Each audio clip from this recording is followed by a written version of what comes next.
Bolt of lightning यानी कड़कती हुई बिजली का तापमान कितना होता है? अगर मैं आपसे कहूँ कि इसका तापमान सूरज के सरफेस टेम्परेचर से 5 गुना ज्यादा है तो शायद ही आप मेरी इस बात पर यकीन करेंगे। लेकिन सच्चाई तो यही है, हमारे सूरज का सरफेस टेम्परेचर 6000 डिग्री केल्विन के आसपास होता है, तो वही बोल्ट ऑफ लाइटनिंग का तापमान 30,000 केल्विन के जितना होता है। और हमने अक्सर देखा है एक लाइटनिंग बड़े से बड़े पेड़ को किस तरह जलाकर राख करने की शक्ति रखता है, और ऐसा करने के लिए उसे महज 1 सेकंड ही समय लगता है। तो यही लाइटनिंग स्ट्राइक एटमॉस्फेयर के ट्रोपोस्फियर लेयर में उत्पन्न होता है। ये लेयर जमीन से 33,000 फीट ऊंचाई में मौजूद है। एटमॉस्फेयर के इसी लेयर से हवाई जहाज गुजरती है, तो जाहिर सी बात है कि हवाई जहाज को अक्सर इस लेयर से गुजरते वक्त हेवी लाइटनिंग स्ट्राइक का सामना करना पड़ता होगा। तो ऐसी ही एक घटना अक्टूबर 2016 को हुआ था, जिस दिन एक वाव 404 फ्लाइट आइसलैंड से फ्रांस जाने के लिए रवाना हुआ।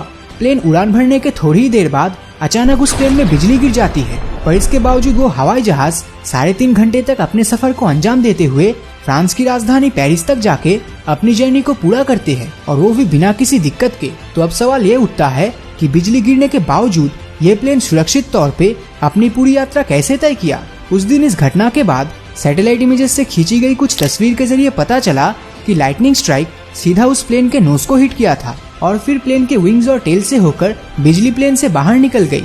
अगर आप मार्वल सिनेमैटिक यूनिवर्स के थॉर को जानते हो तो आपको तो पता ही होगा कि बिजली में कितनी ताकत होती है। तो इसी बिजली से उत्पन्न होने वाली पावर करीब 1 बिलियन वोल्ट से भी ज्यादा होती है। तो उस दिन बिजली गिरने के बावजूद कैसे उस प्लेन ने बिना किसी रुकावट के अपनी यात्रा को अंजाम दे पाया?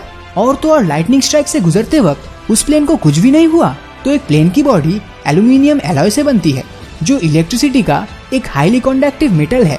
ऐसे में जब प्लेन पर बिजली गिरता है तो तब बिजली प्लेन के मेटल बॉडी पर फैल जाता है और प्लेन की आखिर तक जाके प्लेन से बाहर निकल जाती है। यानी प्लेन तब एक मीडियम की तरह काम करती है, जो बिजली को एक डायरेक्शन देती है। पर शायद आप ये सोच रहे होंगे कि अगर बिजली प्लेन से होकर गुजरती है तो उस केस में प्लेन की बॉडी बहुत ज्यादा गर्म हो जाएगी और प्लेन के अंदर बैठे सभी यात्री इस टेम्परेचर में अपनी जान गंवा देंगे। लेकिन ऐसा बिल्कुल भी नहीं होगा, क्योंकि प्लेन के ऊपर एल्यूमिनियम से बनी लेयर के अंदर भी और एक स्पेशल लेयर है, जिसे अगर हम एक ढांचा कहे तो गलत नहीं होगा। तो प्लेन के इस ढांचे को बनाने के लिए कॉपर फॉइल का इस्तेमाल किया जाता है। इससे प्लेन एक बड़े फैराडे केज में बदल जाती है। फैराडे केज एक ऐसा मैकेनिज्म है जो बिजली से उत्पन्न होने वाली इलेक्ट्रोमैग्नेटिक रेडिएशन को प्लेन के अंदर आने ही नहीं देती। पर इसे प्लेन में लगाने से पहले फैराडे केज को अच्छे से चेक किया जाता है, जहां इस केज के अंदर किसी इंसान को रखकर केज में हाई वोल्टेज इलेक्ट्रिसिटी सप्लाई किया जाता है। अगर केज में कोई तकनीकी खराबी नहीं दिखी तो तब जाकर इसे प्लेन पर लगाई जाती है, उससे पहले नहीं। इसके अलावा प्लेन के विंग्स में स्ट्रेटेजिक एलिमिनेटर्स इंस्टॉल्ड होते हैं, जो लाइटनिंग स्ट्राइक को प्लेन से बाहर निकालने में अहम भूमिका निभाते हैं। इसी के साथ साथ प्लेन के फ्यूल टैंक्स में नेचुरल गैस डाल दिया जाता है, जिससे कि फ्यूल बिजली की आग को ना पकड़ सके।